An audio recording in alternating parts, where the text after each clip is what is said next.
Hi friends, எல்லாருக்கும் வணக்கம். இப்போ மார்க்கெட் பார்த்தோன்னா கண்டினியூஸாக டவுன் ட்ரெண்டில் இருக்குது. இந்த மாதிரி டைமில் வந்து நீங்கள் வந்து நிறைய பேர் வந்து ஸ்டாக்ஸ்லாம் ஆட் பண்ணலாம் அப்படிங்கிற ஐடியாஸில் இருப்பீங்க. ஸோ இன்றைக்கி வந்து நம்ம வந்து பவர் செக்டரில் இந்தியாவில் ஒன் ஆஃப் த லீடிங் கம்பெனியான டாடா பவர் அந்த ஸ்டாக்கோட டெப்தான அனலைஸ் தான் பார்க்க போகிறோம். அவங்க ஃபினான்ஷியல்ஸ் எப்படி இருக்குது, ஃபியூச்சர் பிளான்ஸ் எப்படி இருக்குது, ரீசன் கால் ரிப்போர்ட் எப்படி இருக்குது, குவார்டர்லி ரிசல்ட்ஸ்லாம் எப்படி கொடுத்துருக்காங்க அப்படிங்கிறத அனலைஸ் பண்ண போகிறோம். ஸோ வீடியோக்கு மறக்காமல் லைக் பண்ணிட்டு வீடியோ கண்டினியூ பண்ணுங்கள். ஸோ டாடா பவர் பார்த்தீங்கன்னா இந்தியாவில் one of the largest integrated power company. இவங்களோட கெப்பாசிட்டி பார்த்தீங்கன்னா 12.8 GW. நெக்ஸ்ட் இவங்க வந்து இப்போ ரீசெண்டாக வந்து clean energy and strong focus வந்து இவங்க ரெனியூபிள் எனர்ஜியில் இருக்குது. நெக்ஸ்ட் வந்து இவங்களோட போர்ட்ஃபோலியோ பார்த்தோம்னா பவர் ஜென்ரேட் பண்ணுறது, டிரான்ஸ்மிஷன் பண்ணுறது, டிஸ்ட்ரிபியூஷன் பண்ணுறது, அப்புறம் நியூ ஏஜ் எனர்ஜி சொல்யூஷனான எலக்ட்ரிக் வெஹிக்கிள்கான சார்ஜிங் இன்ஃப்ராஸ்ட்ரக்சர் கிரியேட் பண்ணுறது, சோலார் இபிசி மூலயமா பவர் ஜென்ரேட் பண்ணுறது, இந்த மாதிரியான ப்ராஜெக்ட்ஸ் எல்லாமே இவங்க பண்ணிட்டு வராங்க. தெர்மல் ஜென்ரேஷன் அண்ட் கோல் மூலயமா இவங்களுக்கு வந்து ரெவன்யூ வந்து 4309 கோடி ரூபாய் ரெவன்யூ ஜென்ரேட் ஆகுது. நெக்ஸ்ட்டாக வந்து ரெனியூபிள் எனர்ஜியில் வந்து ரீஜென்கோஸ் அண்ட் சோலார் இபிசி ப்ராடக்ட்ஸ் மூலயமா உங்களுக்கு ரெவன்யூ ஜென்ரேட் ஆயிருக்கு.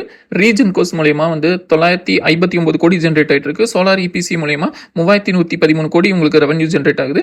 நெக்ஸ்ட் வந்து டிரான்ஸ்மிஷன் அண்ட் டிஸ்ட்ரிபியூஷன் மூலயமா வந்து உங்களுக்கு ஒடிசா, அப்புறம் டெல்லி, மும்பை அந்த மாதிரி இடத்துல ப்ராஜெக்ட் இருக்குது. அது மூலியமாகவும் உங்களுக்கு ரெவன்யூ வந்து ஜென்ரேட் ஆகுது. ஒடிசா டிஸ்காம் மூலயமா வந்து 4815 கோடி ரூபா உங்களுக்கு ரெவன்யூ ஜென்ரேட் ஆகுது. நெக்ஸ்ட் டெல்லியிலிருந்து டிஸ்ட்ரிபியூட்டர் வந்து 3105 கோடி ரூபா ரெவன்யூ ஜென்ரேட் பண்ணி கொடுக்குது. நெக்ஸ்ட் மும்பையில் பவர் டிரான்ஸ்மிஷன் இருக்குது. ஸோ அது மூலயமா இவங்களுக்கு வந்து ஸ்டேபிளான ஏர்னிங்ஸ் வந்து இவங்களுக்கு கிடைச்சிட்டு இருக்கு. ஸோ உங்களோட காம்படிட்டர்லாம் யார் யாருன்னு பார்த்தோம்னா ரெனியூபிள் எனர்ஜி சொல்யூஷன் பொறுத்தளவுக்கு அதானி கிரீன், ரீனியூ பவர் அந்த மாதிரி கம்பெனிஸ் எல்லாமே உங்களுக்கு வந்து காம்படிட்டராக இருக்காங்க. இருந்தாலும் இவங்க வந்து ஸ்ட்ராங் அட்வான்டேஜஸ் இருக்குது. எதனாலன்னு பார்த்தோன்னா இவங்க ஸ்ட்ராங்கான integrated power structure and transmission and distribution network வந்து இவங்ககிட்ட நல்லாவே இருக்குது. தெர்மல் எனர்ஜிக்கான காம்படிட்டர் யாருன்னு பார்த்தீங்கன்னா NTPC. டாடா பவர் வந்து கார்பன் ப்ரொடியூசர் வந்து 0 ஆகணும் அப்படிங்கறத வந்து 2045 ஒரு டார்கெட்டா வச்சிருக்காங்க. நெக்ஸ்ட் வந்து EV இன்ஃப்ராஸ்ட்ரக்சரும் இவங்க வந்து நிறையவே பில்ட் பண்ணிட்டு இருக்காங்க. டாடா மோட்டார்ஸோட டைப் பண்ணி ஸோ காருக்கு தேவையான EV சார்ஜிங் ஸ்டேஷனுக்கான ஒர்க்கும் அவங்க பண்ணிட்டு இருக்காங்க. இவங்களோட கீ ரேஷியோஸ் பார்த்தோம்னா மார்க்கெட் கேப் வந்து 1,30,000 கோடி இருக்கு. ஸ்டாக்கோட டெப்ட்னு பார்த்தோம்னா 1.73% அண்ட் FII ஹோல்டிங் வந்து 9.15%, DII ஹோல்டிங் வந்து 16.6%, ப்ரொமோட்டர் வந்து 46.9% ஹோல்டிங் வச்சிருக்காங்க. இதோட ஸ்டாக்கோட பின்னு பார்த்தீங்கன்னா இண்டஸ்ட்ரி பி விட ஓரளவுக்கு கம்மியா இருக்கு, 34.4 இருக்கு. புக் வேல்யூ பார்த்தீங்கன்னா 105 ரூபா. இதோட ROE பார்க்கும்போது 11.3 அண்ட் EPS வந்து 11.7 இருக்கு. ஸோ இவங்களோட ஃபினான்ஷியல்ஸ் பார்க்குறப்போ நெட் சேல்ஸ் வந்து லாஸ்ட் செப்டம்பர்ல 5014 கோடி இருந்தது. கரண்ட் செப்டம்பர்ல வந்து 4800 கோடியா வந்து குறைஞ்சிருக்கு. ஸோ நெக்ஸ்ட் பார்த்தோம்னா ப்ராஃபிட்னு பார்க்கும்போது 410 கோடி இருந்த ப்ராஃபிட் வந்து இப்போ கரண்டா வந்து 1800 கோடியா இன்க்ரீஸ் ஆயிருக்கு. அவங்களோட EPSம் பார்த்தீங்கன்னா 1.28 இருந்து 3.16 அப்படிங்கிற ரேஷியோக்கு இன்க்ரீஸ் ஆயிருக்கு. ஸோ இதெல்லாமே கம்பெனி வந்து ஸ்ட்ராங்கா ஃபினான்ஷியலா பெர்ஃபார்ம் பண்ணிட்டு இருக்கு அப்படிங்கிறத காமிக்குது. நெக்ஸ்ட் வந்து இவங்களோட கீ ஃபினான்ஷியல்ஸ் என்னன்னு பார்த்தீங்கன்னா ரெவன்யூ வந்து 15,247 கோடியை டச் பண்ணியிருக்கு. ப்ரீவியஸ் இயரை கம்பேர் பண்ணும்போது இது ஓரளவுக்கு கம்மியான ரெவன்யூ தான். இருந்தாலும் இவங்களோட EBITDA பார்த்தீங்கன்னா இயர் வந்து 23% வந்து இன்க்ரீஸ் ஆயிருக்கு. 3808 கோடியை டச் பண்ணியிருக்கு. ப்ராஃபிட் ஆஃப்டர் டாக்ஸ் பார்த்தீங்கன்னா 1330 கோடியை வந்து டச் பண்ணியிருக்கு. இது வந்து இயர்ல பார்த்தீங்கன்னா 51% வந்து அதிகம். உங்களோட டெப்ட்டும் பார்த்தீங்கன்னா 43,580 கோடிக்கு இன்க்ரீஸ் ஆயிருக்கு. இருந்தாலும் இது வந்து இவங்க மேனேஜபிள் டெப்ட் தான் அப்படிங்கிற மாதிரி ஸ்டேபிள் கிரெடிட் ரேட்டிங் கொடுத்துருக்காங்க. ஸோ ப்ரொமோட்டர் பார்த்தீங்கன்னா 46.86%, FII பார்த்தீங்கன்னா 9.15%, DII வந்து 16.54%, பப்ளிக் பார்த்தீங்கன்னா 27.45% ஹோல்டிங் வச்சிருக்காங்க. இந்த ப்ரொமோட்டர் வந்து ஷேர்ஸ் மேல எந்த ஒரு பிளட்ஜும் இல்ல. இவங்களோட ஸ்ட்ரென்த் என்னன்னு பார்த்தோன்னா இவங்க வந்து ரெனியூபிள் எனர்ஜிக்கு வந்து ஷிஃப்ட் ஆக போறாங்க. ஸோ இதற்கான தெர்மல் எனர்ஜி அசெட்ஸ் மூலமா வர ரெவன்யூவை வந்து ரெனியூபிள் எனர்ஜிக்கு மூவ் பண்றதுக்கு அவங்க யூஸ் பண்ணுவாங்க அப்படிங்கிற மாதிரி சொல்லியிருக்காங்க. ஸோ டாடா பவர் வந்து இந்தியாவில் one of the largest EV charging solutions கொடுத்துட்டு இருக்காங்க. இந்தியா வந்து EV அடாப்ஷன் பண்ணி க்ரோ ஆகும் போது டாடா பவருக்கு வந்து ஒரு அட்வான்டேஜ் தான் இருக்கும் அப்படிங்கிற மாதிரி சொல்றாங்க. நெக்ஸ்ட் வந்து இவங்க ஸ்ட்ராங் EBITDA growth வச்சிருக்காங்க. அதே மாதிரி இவங்களோட டெப்ட்டும் பார்த்தீங்கன்னா மேனேஜபிளா இருக்கு.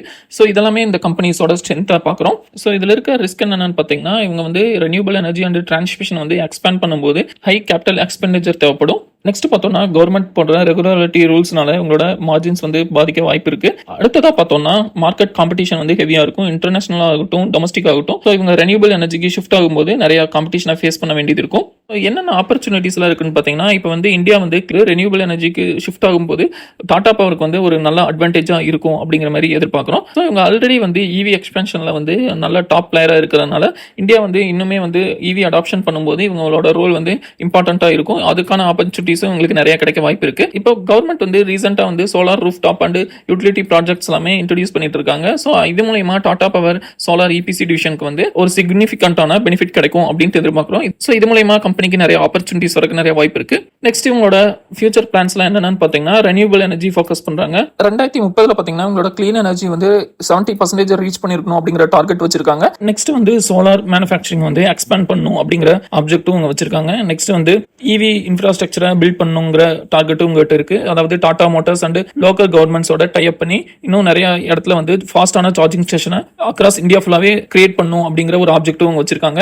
ரெனியூபிள் எனர்ஜி போர்ட்ஃபோலியோவை ஸ்ட்ரென்தன் பண்றதுக்காக மகாராஷ்டிராவில் பார்த்தீங்கன்னா ஹைட்ரோ பவர் ஸ்டோரேஜ் ப்ராஜெக்ட்ஸ்க்கு லார்ஜான இன்வெஸ்ட்மெண்ட் பண்ணிருக்காங்க. ரீசெண்டா பார்த்தீங்கன்னா ஒடிசா கவர்மெண்ட் கிட்ட வந்து 2500 கோடிக்கான டிரான்ஸ்மிஷன் லைனுக்கான ப்ராஜெக்ட்ஸும் உங்களுக்கு கிடைச்சிருக்கு. இதன் மூலமா பார்த்தீங்கன்னா உங்களோட டிரான்ஸ்மிஷன் செக்மெண்ட்டும் க்ரோ ஆகும். ஸோ கம்பெனி வந்து கான்கால் ரிப்போர்ட்ஸ்ல என்னென்ன அப்டேட்ஸ் எல்லாம் கொடுத்துருக்காங்கன்னு பார்த்தீங்கன்னா இவங்க 221 கோடி வந்து டிவிடெண்டா கிடைச்சிருக்கு ஐடிபிசி அப்படிங்கிற கம்பெனி கிட்ட இருந்து. இது வந்து இந்த ப்ராஜெக்ட் மூலமா இவங்களுக்கு வந்து கன்சிஸ்டன்டான ஒரு இன்கம் வந்துட்டு இருக்கு அப்படிங்கிற மாதிரி சொல்றாங்க. நெக்ஸ்ட் பார்த்தீங்கன்னா இவங்க வந்து டிஃபிகல்ட்டான ப்ராஜெக்ட்ஸ்லையும் கான்சென்ட்ரேட் பண்ணிட்டு இருக்காங்க. அதாவது hybrid solar wind projects and hydro storage solutions அந்த மாதிரி ப்ராஜெக்ட்ல இவங்க ஃபோக்கஸ் பண்றதா சொல்லியிருக்காங்க. சோலார் ரூஃப் டாப் பிசினஸை வந்து எக்ஸ்பேண்ட் பண்றதுக்கு நிறையவே பிளான் பண்ணிட்டு இருக்காங்க. 1 மில்லியன் ரூப் டாப் வந்து மகாராஷ்டிரா, உத்தரப்பிரதேஷ் அண்ட் ராஜஸ்தான்ல இன்ஸ்டால் பண்ணும் அப்படிங்கிறது வந்து இவங்களோட எய்மா இருக்கு. ஸோ இவங்களுக்கான ரெனியூபிள் எனர்ஜி ப்ராஜெக்ட்ஸை வந்து தேர்ட் பார்ட்டி இபிசி மூலமா இவங்க வந்து கன்ஸ்ட்ரக்ட் பண்ணிட்டு இருக்காங்க அப்படிங்கிற மாதிரி சொல்லியிருக்காங்க. நெக்ஸ்ட் பார்த்தோம்னா ஃபியூச்சர் அவுட்லுக் அப்படின்னு பார்க்கும்போது பெண்டிங் வந்து வேரியஸ் செக்டர்ஸ்ல பட்டதுனால இவங்களோட டெப்ட் டு ஈக்விட்டி வந்து 1.5x இருந்து 2x வரைக்கும் இருக்கலாம் அப்படிங்கிற மாதிரி சொல்லியிருக்காங்க. நெக்ஸ்ட் உங்களோட எய்ம் என்னன்னு பார்த்தீங்கன்னா ரெனியூபிள் எனர்ஜி செக்மெண்ட்ல வந்து உங்களோட ஒரு டாமினன்ட் பிளேயரா இருக்கணும் அப்படிங்கிற எய்மும் இருக்கு. கம்பெனியோட சார்ட் அனலைஸ் பண்ணோம்னா கம்பெனி வந்து 405 ரூபாய் அப்படிங்கிற பிரைஸ் ரேஞ்சில் வந்து ட்ரேட் ஆயிட்டு இருந்தது. ஸோ நெக்ஸ்ட் வந்து இந்த ஸ்டாக் இன்னுமே கீழே போச்சுன்னா 395 கிட்ட சப்போர்ட் இருக்கு. அதையும் பிரேக் பண்ணுச்சுன்னா 347.25 அப்படிங்கிறது வந்து இன்னொரு மேஜர் சப்போர்ட்டா இருக்கும். ஸோ நம்ம வெயிட் பண்ணி பார்க்கலாம். நீங்க வந்து இந்த ஸ்டாக் இன்வெஸ்ட் பண்றதுக்கு முன்னாடி நீங்களே அனலைஸ் பண்ணிட்டு இன்வெஸ்ட் பண்ணுங்க, இல்ல ஃபினான்ஷியல் அட்வைஸரை கேட்டு இன்வெஸ்ட் பண்ணுங்க. இது வந்து ஒரு எஜுகேஷனல் பர்பஸ்க்கான வீடியோ மட்டும் தான். ஸோ இந்த வீடியோல வந்து கம்பெனியோட டெப்தான அனலைஸ் எல்லாமே பார்த்தோம். இது மூலமா உங்களுக்கு ஒரு ஐடியா கிடைச்சிருக்கும். ஸோ இந்த ஸ்டாக் பத்தினா உங்களோட கருத்துக்கள் என்னங்கிறத மறக்காம கீழே பதிவு பண்ணுங்க. ஸோ இந்த வீடியோ உங்களுக்கு யூஸ்ஃபுல்லா இருந்திருக்கும் நம்புறோம். ஸோ மறக்காம சேனலை லைக் அண்ட் சப்ஸ்கிரைப் பண்ணுங்க. முடிஞ்சா உங்க ஃப்ரெண்ட்ஸ் கூடயும் ஷேர் பண்ணுங்க. தேங்க்யூ.